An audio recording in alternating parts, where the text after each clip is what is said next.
Hi, I'm Greg Lefebvre, and this is The Compulsive Storyteller, a series of short personal stories where we explore the idea that truth is stranger than fiction. This week's episode, entitled Whipped Cream, has my dad and I sitting down to dinner to discuss my stolen inheritance and to meet his new wife, Winnie. After an indecent incident with some whipped cream, I storm out. What follows is a comedy of errors that results in me rethinking my relationship with my father.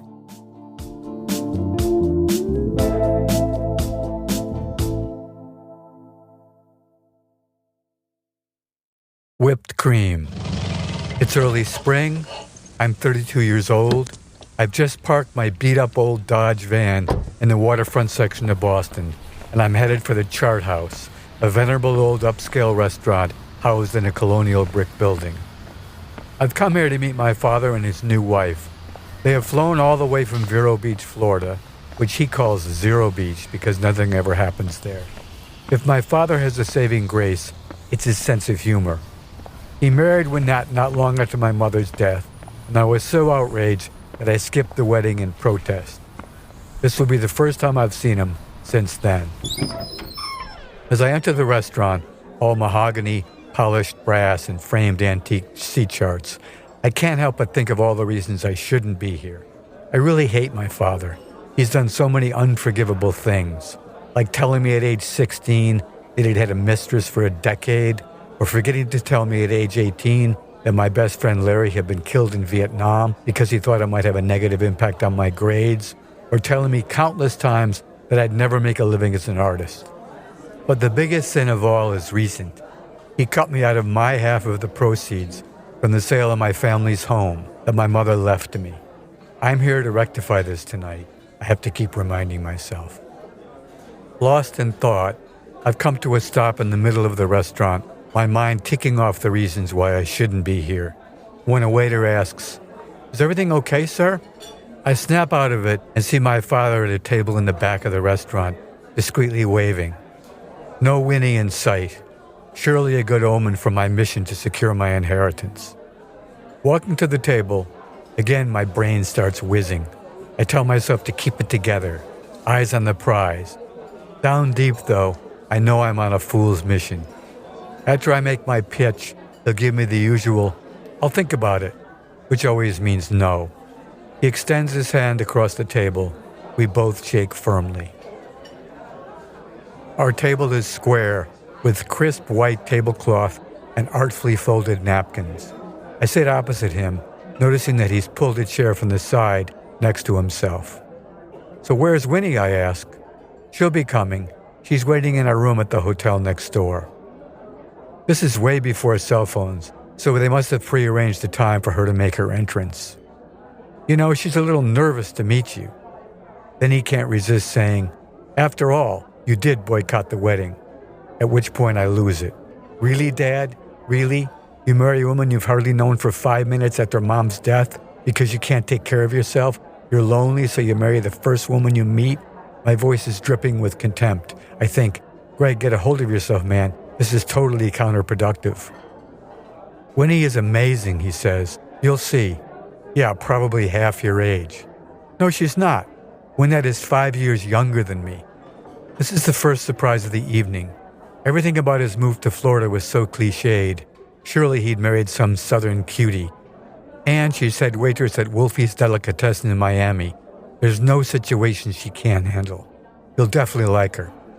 I doubted that, but I did get myself back under control and responded, "Well, I'm glad to hear that." Before Winnie arrives, there's something I'd like to discuss. He agrees, and so I lay out my whole case. Mom worked hard in her real estate job and for years added money to the family account. She cleverly traded up house to house so that the final family home had some real value. She easily created more than her half of the value of the house. He interrupted at that and said, "No way she covered half the cost." I refused to take the bait and continued. "And," I said emphatically, "she left me half the house. Just because of some weird provision of the New York State divorce law, Mom's wishes should not be ignored. The law was written to keep husbands from leaving the family fortune to their girlfriends and not their wives. She left me half. It's mine fair and square, and I could really use the money. Then, of course, comes his standard response. I'll think about it. And he adds, but regardless, you should give up this fantasy of making a living as a sculptor. And that was it. Almost as if on cue, Winnie arrives, and he and I both stand up. She is what used to be called a handsome woman, tall, in good shape, with a classic auburn red bouffant hairdo.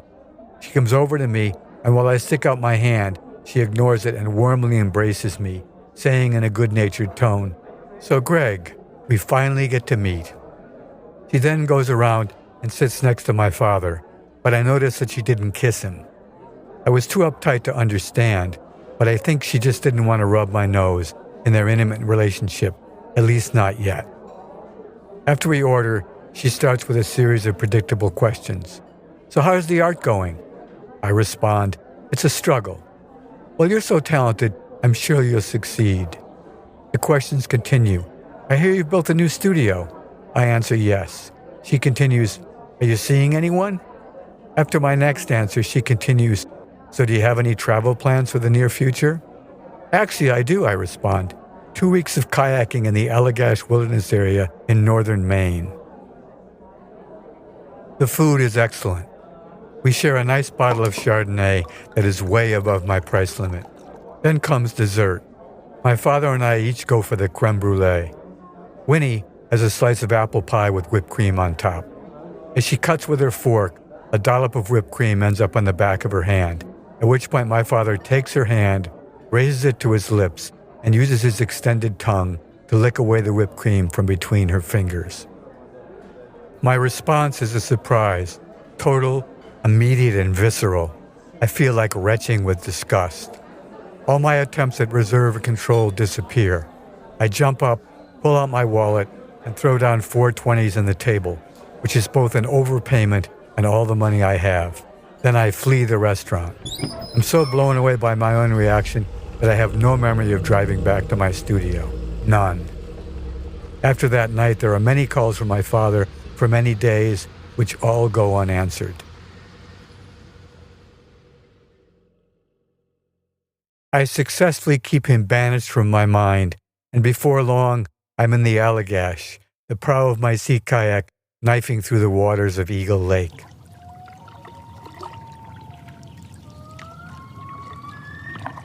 The trip couldn't have been better.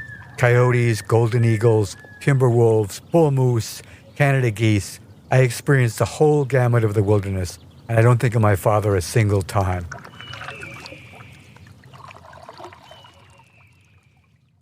When I arrive home from the trip, rested with a clear head, I sit before my answering machine and press the play button. The first message takes my breath away. Call number 1. Greg, it's Winnie. Your father's had a massive heart attack and we don't think he's going to make it. Please call right away. I am instantly in panic mode. Call number 2.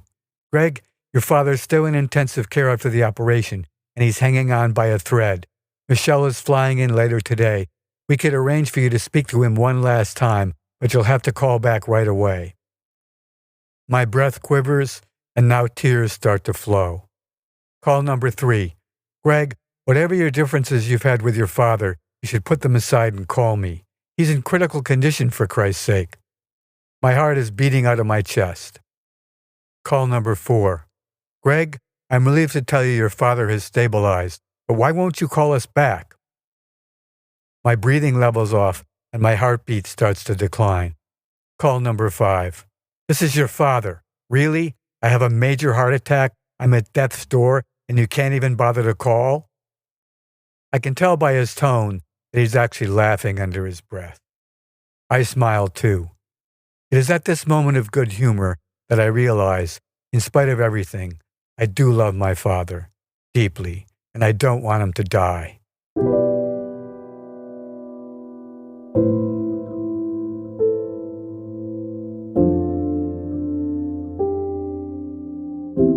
I also realize that both my sisters had to deal with this cliffhanger for 2 full weeks when they lived, worried, and suffered through the crisis, day after day, 24/7. My suffering lasted only a couple of minutes. The second lesson learned is that if you're going to have a family crisis, I strongly recommend the 2-minute version over the 2-week one.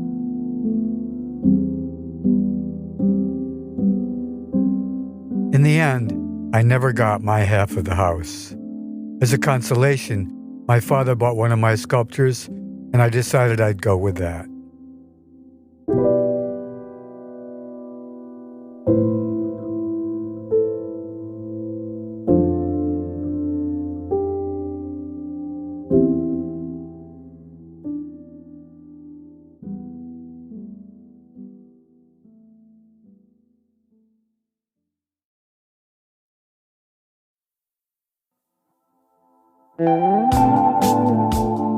The Compulsive Storyteller is written by me, Greg Lefebvre, and co-produced with Peter Kokoma, who has also composed this week's music and made our theme song. If you enjoyed this week's episode, we'd love your help sharing the show. Please subscribe to The Compulsive Storyteller for free on Spotify, Apple, or wherever you listen. And if you would leave a review, that would be fantastic. Follow the show on Instagram at The Compulsive Storyteller, and check out our website for more information at thecompulsivestoryteller.com. Thanks for listening, and if you don't like this one, the next one will be another story.